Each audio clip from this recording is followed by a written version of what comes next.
It's day 4 of making videos until I stop hating the sound of my own voice. I'm making baked apples today, so I thought I would tell the story of the bloody apples of Franklin, Connecticut. So if you don't know, that's the next town over from the town I grew up in.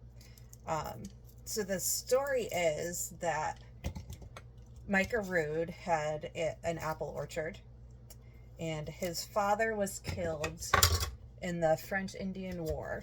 So Micah hated French people. That's the story.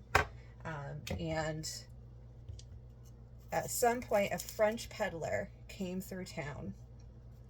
And because Micah hated French people so much, he suspected this French peddler of being a spy. So he murdered him, and he buried him under an apple tree in the orchard. So the next spring, that apple tree he buried the peddler under had red blossoms, or I think it was pink instead of white. And then in the fall, the apples on that tree had blood red specks in the center.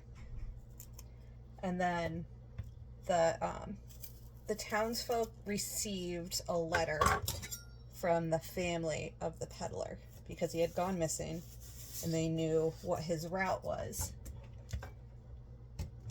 And they apparently had found out that he was actually German, so he was not in fact a French spy at all, not even French.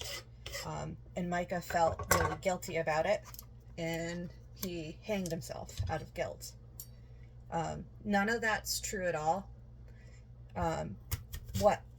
There was someone named Micah Rood who lived in Franklin. What we do know is that his father was executed for incest, and the daughter, who was the victim, was publicly whipped for being abused. Like, how weird and fucked up is that? She was publicly whipped. And I think I read something that said she was naked when it happened. Like, we take a sexual abuse survivor and publicly whip her, possibly naked. What was wrong with people?